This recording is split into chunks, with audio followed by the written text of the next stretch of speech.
Alright, we are here in Washington, D.C., and we are riding on the bus with Mr. Brown, which I'm not going to get him in the picture, though. So that's Ronald Reagan International Airport, and here's the crosswalk right there. This is also a camcorder ride as well, too. And here we go.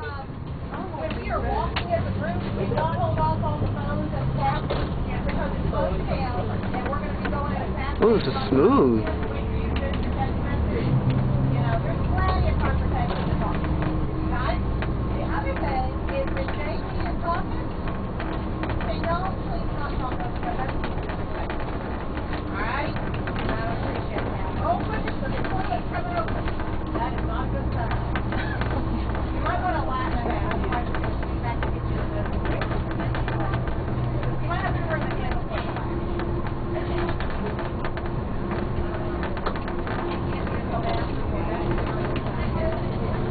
Alright, now we're going to go up the bridge.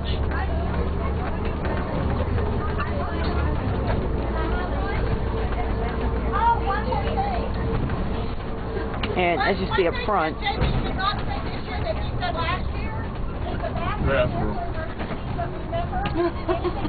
that right there is downtown Washington, D.C., which you're seeing in the front.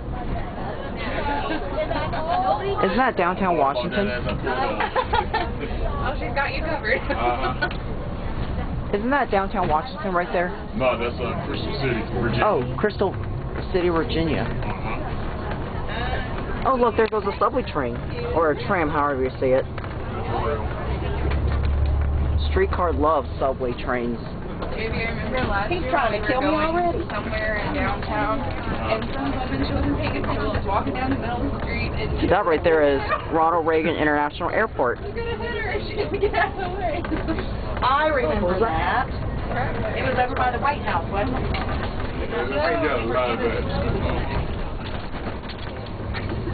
They look right at you. Going down the street. Well, that's what just told them in the, the building there before we came out. Look for cars because you have the right of way, but you'll be the one who's dead, not them. Exactly. We are heading to Mount Vernon. Wow, we're in a little town. Look at that. Oh, you're kidding. I thought you said okay. This ride is much smoother than the airplane.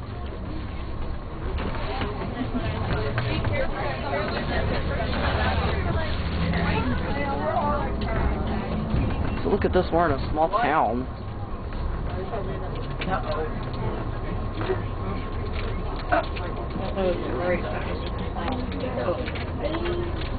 That's the retail car area.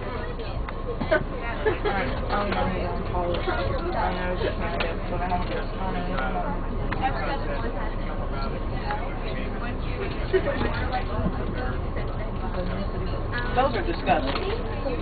They're sweet, but they're disgusting. And that right there is a little TV right here. If it'll focus, that's a TV. Good. Bigger, older. That's your street light. You had 2 little girls, or 3 little girls, or 6 little girls. Boy. Oh, you mean and the extended family? While we wait, look right there. I don't know what that is. Oh, I had. Well, my girl, they just left dance for that. I like your new camera, Celine. You're welcome. TS3. Yeah. But no, the girls, they just left dance for that, so they're doing good. If I remember right, they used to try to meet you for dinner. See, that's where you rent your cars.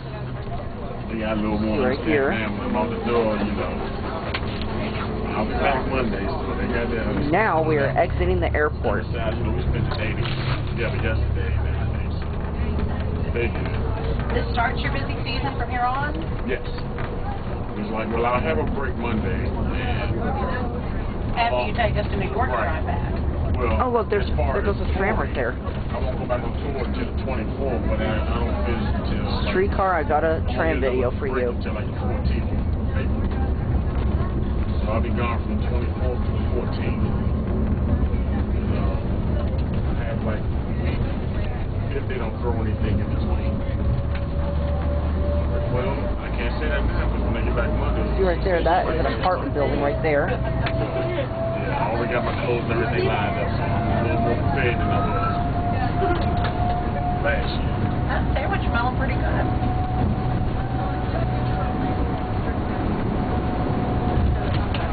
Big bump. Wait,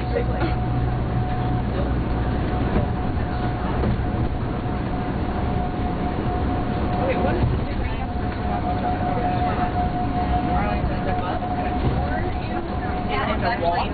I guess it's this kind of bus that's Arlington. Oh, right now I'm recording. I think they got the same vehicles, but a different company is taking them over.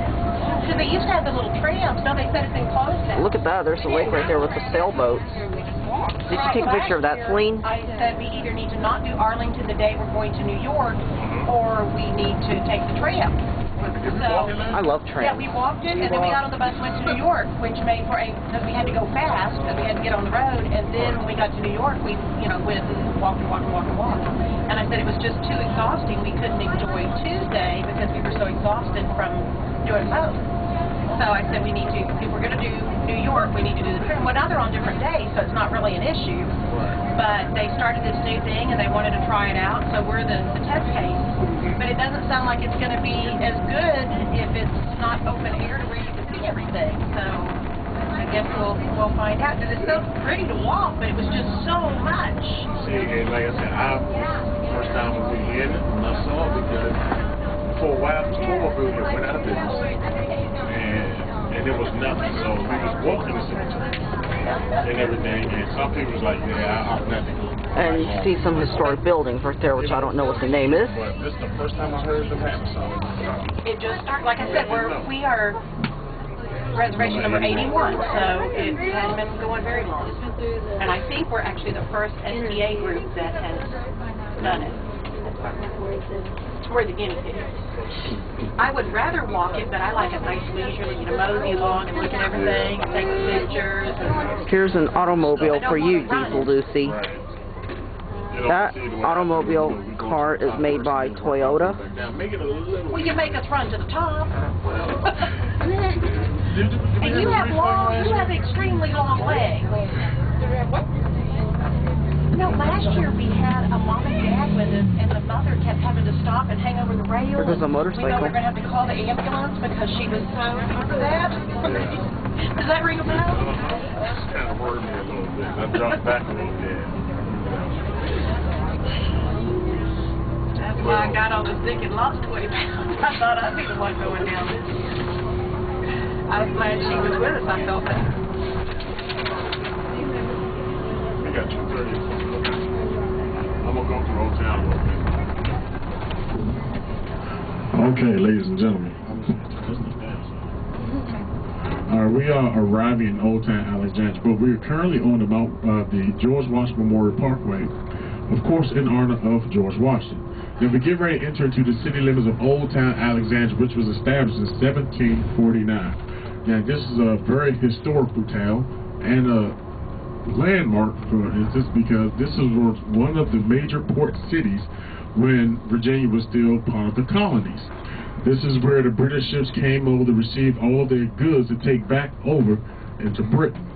Now, as a young man, George Washington was a land surveyor before he got into the military and became president. So he surveyed all of what is known as Old Town Alexandria. Now, a lot of the historical homes that you're going to see in the historical buildings was built between 1748 and 1752.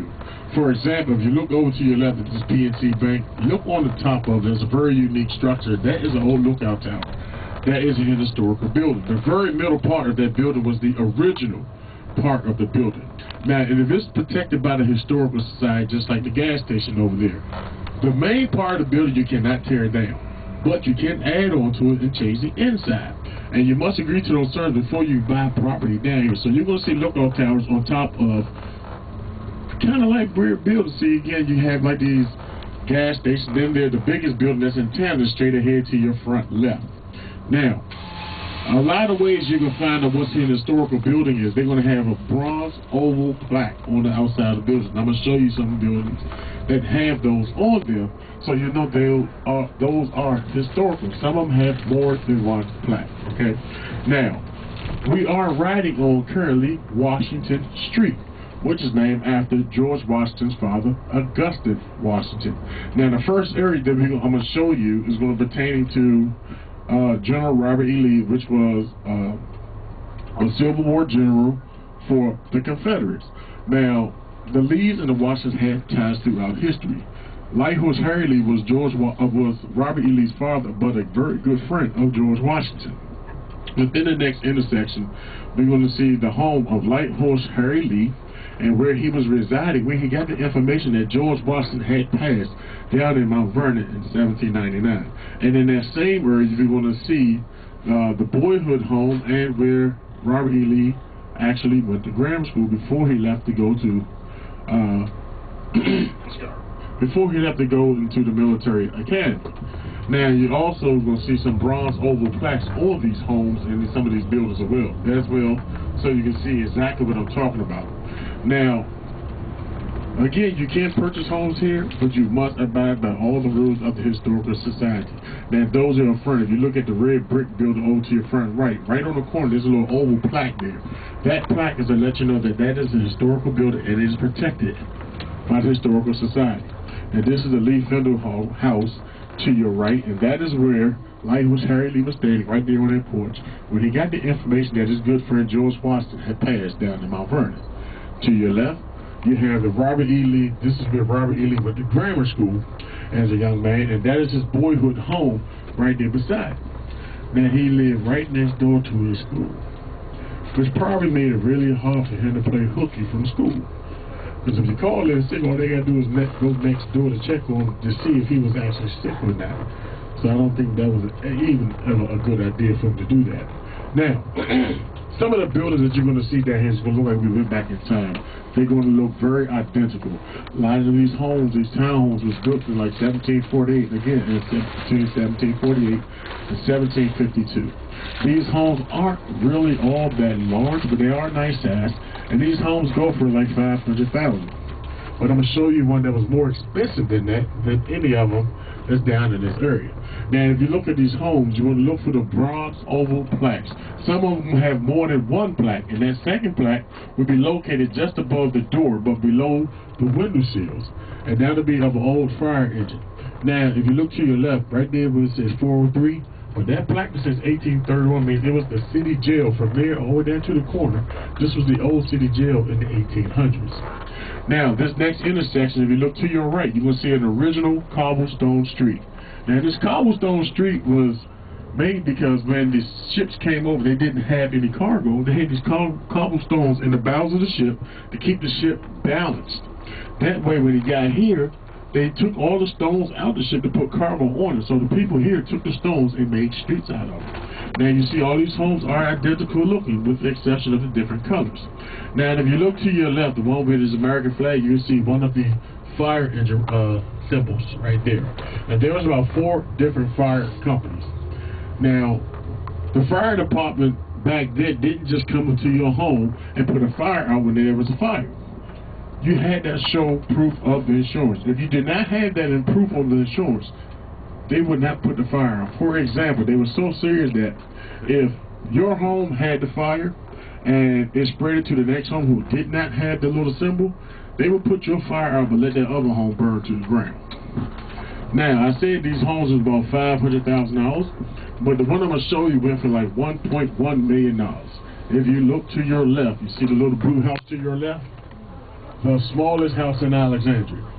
And that little house went for $1.1 million. Now, and I'm going to show you the exact space that they use for that house, but that house is also known as the Spite House. The story of the Spite House is that the original builder that lived on the house on the corner, they said he had some beautiful daughters, and his neighbor kept looking in his yard, and in between that little space there was gambling. So to spite his neighbor and to stop the gambling, he built a little house within that little space in between the 2 homes. Now I'm going to show you just how much space that he used. If you look to your left, in between these next 2 homes, this is all the space that he had to build that house. Right to your left.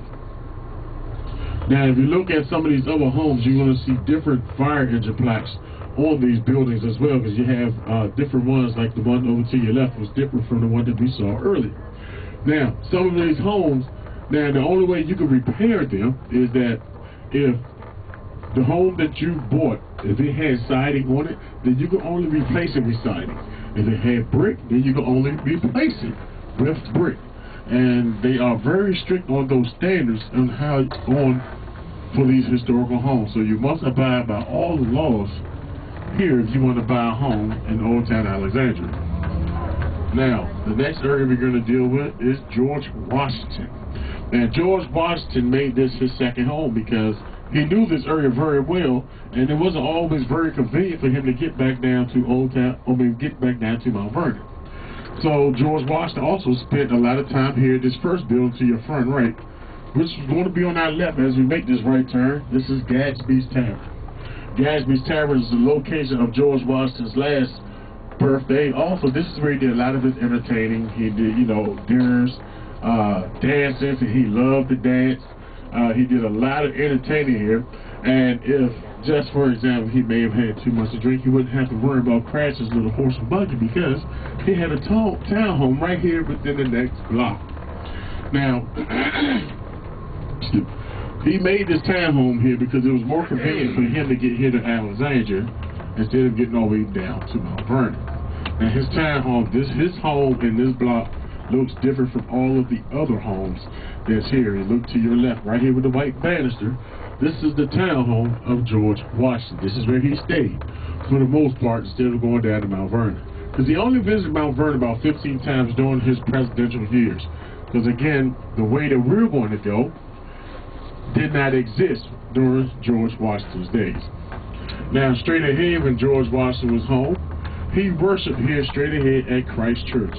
Robert E. Lee also worshipped at Christ Church as well, but of course in different times of history because they're different generations. Now, within that yard there, you will see some tombstones. Those tombstones are stained with soot from the soldiers of the Revolutionary War camping out in the cold winter months trying to keep warm, and the soot is still stained on a lot of those tombstones. And you will also see a replica of the benches the pews where George Washington sat as he attended worship service when you get down to Mount Vernon. They have a replica inside the Mount Vernon Estates. Now, the statue that's coming up is going to be on your left, is in the middle of the street. That is the Confederate Monument. Now, the Confederate Monument is in honor of all those Alexandrian men who fought bravely or died bravely in the Civil War. And this is the place where they gathered to join the Confederate forces as well. And all of their names is listed on this monument. Now, we'll be heading out of Old Town Alexandria shortly to head down to the Mount Vernon Estates. Now, I'm going to give you a little history of the Mount Vernon Estates, but the doses down here that's inside the mansion will give you more details, so I don't want to make it where you're going to hear things twice or spoil their little presentation, but I'm going to give you enough background in the history of the Mount Vernon Estates so you know what you're looking at and enjoy what you're going to look at down there. Now, as you can see, as we're leaving Old Town Alexandria, you're going to see a little bit of the old mixed with the new. But this is some of the newer parts of the Old Town Alexandria. The part we just left was like the main and the bulk part of Old Town Alexandria with a lot of the older buildings. Now, as we get ready to exit Old Town Alexandria, the Mount Vernon Estates in 1672, John Washington, George Washington's great-grandfather, acquired land between Dog Run and Little Honey Creek. In 1726, Augustine Washington, George Washington's father, acquired the land. Now, it wasn't until Lawrence Washington inherited land after Augustine Washington's death. Lawrence originally inherited the Mount Vernon estate instead of George Washington. George Washington originally inherited the grist mill, which is 3 miles west of the Mount Vernon estates. Now, it wasn't until Lawrence Washington got a hold of the property where it got its name, Mount Vernon. He named it after his commanding officer, Admiral Edward Vernon. Now, he also built himself a home there. A nice farm home, gave it the name, and he started working some of the fields. But when George Washington got a hold of it, and it wasn't until after Lawrence Washington passed, 2 years after his passing, Lawrence's widow felt as though it should stay within the Washington family, so she signed the property over to George Washington. Now, George Washington built onto the old farmhouse that his brother built, and also he had over 200 different crops, all different types of farms on his land. He was a very hard worker, and he was a very successful business-minded man, and you know, doing what he did with all the different crops and working his fields and everything. Now, a few years after he got the land and after he built the mansion, he met Martha. Martha was one of the wealthiest widows in their time. What made her wealthy because of her first husband, Daniel Park Custis, passed, left her a lot of land, which you'll be seeing tomorrow, Arlington Cemetery. Martha Washington owned that land. She inherited over 1,100 acres. Now, during this time, when they married, George and Martha never had any kids, but Martha had 2 young kids, John and Martha. She brought to the marriage with them. So George Washington adopted the 2 kids and raised them as his own. Now, later, when John Washington died, he had 2 kids, so George and Martha raised the grandkids. Still never having any kids of their own. When George died in 1799, Martha died in 1802, the land went to Bushrod Washington, one of George Washington's nephews. Then when he died, it went to his nephew, John Augustine Washington. It was when John Augustine Washington got a hold of the land where he could no longer afford the maintenance to Mount Vernon because it was so large. We were actually on some of the original land that belonged to Mount Vernon. We still have a little ways to go. And he started selling on parts of the land to try to keep up the maintenance.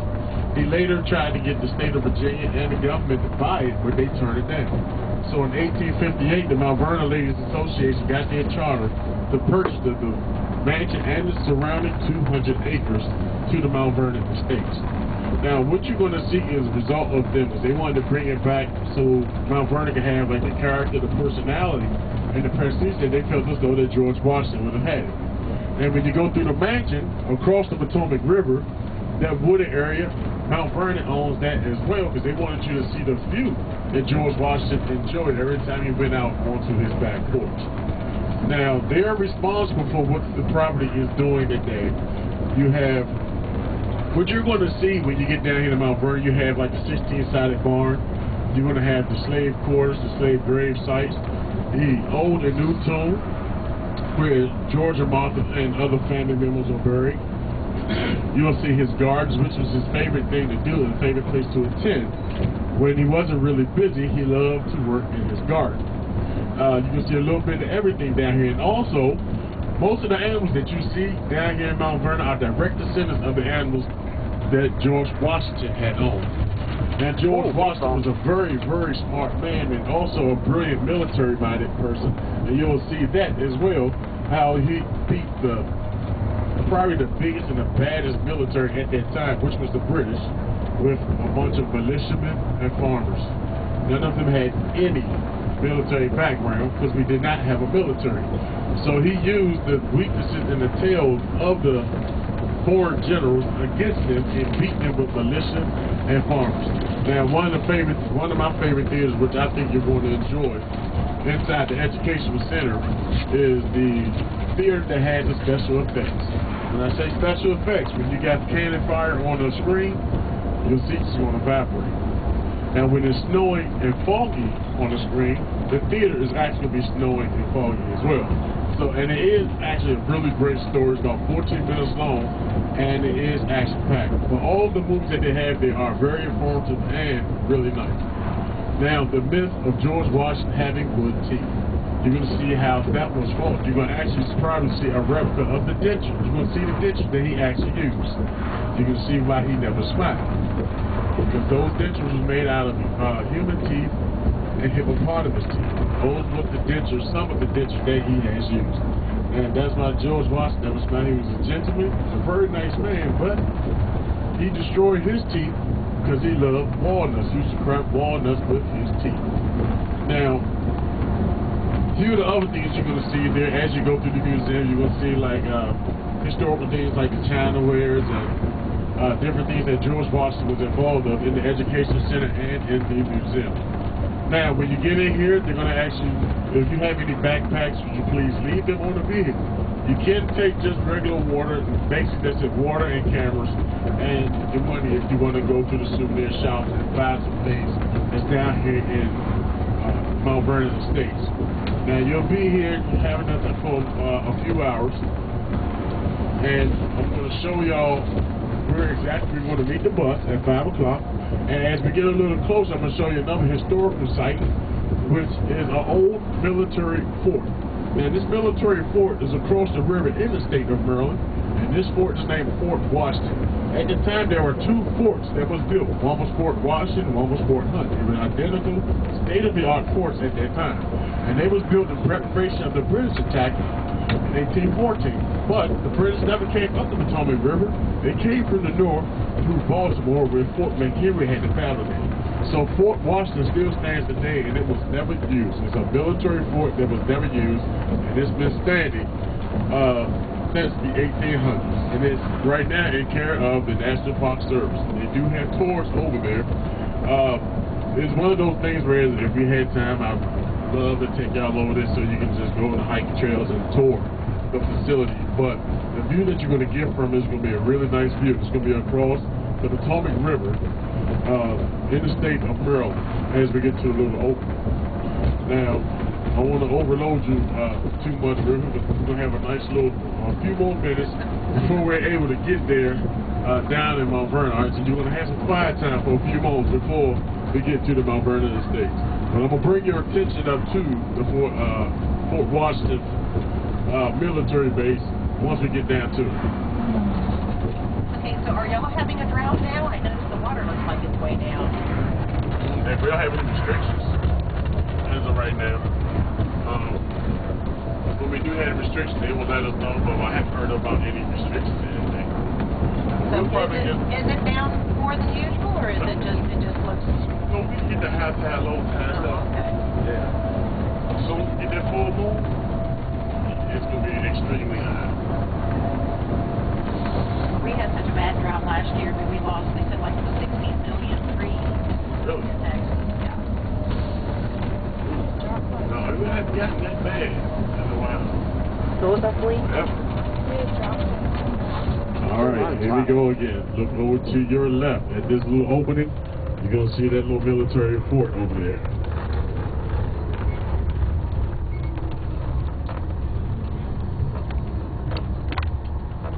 Sorry, I couldn't get a good view of it.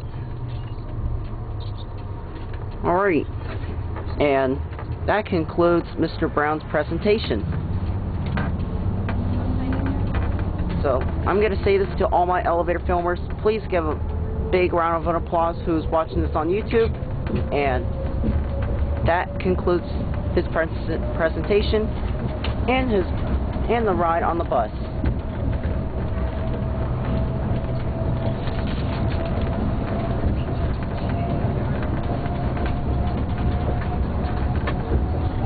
Alright.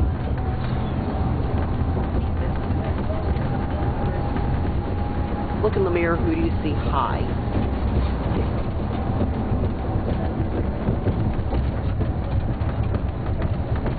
That's salt water out there. No, that's the Potomac. Yes, that's the Potomac.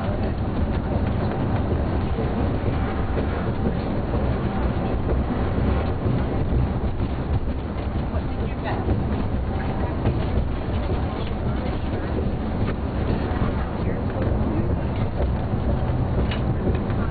I'm glad I packed my camera.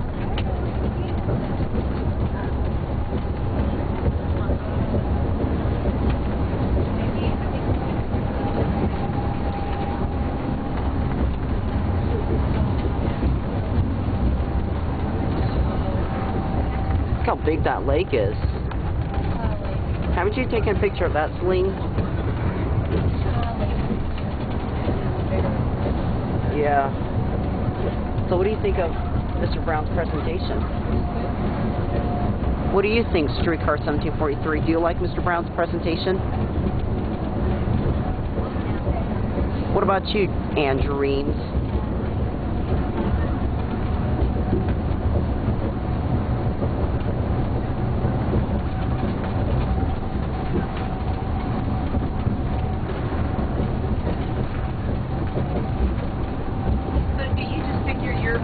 everybody else so you can just drive wherever you want to get out of the way? How do you, I cannot imagine driving this thing. I'm used to it by now. It's just like driving a truck.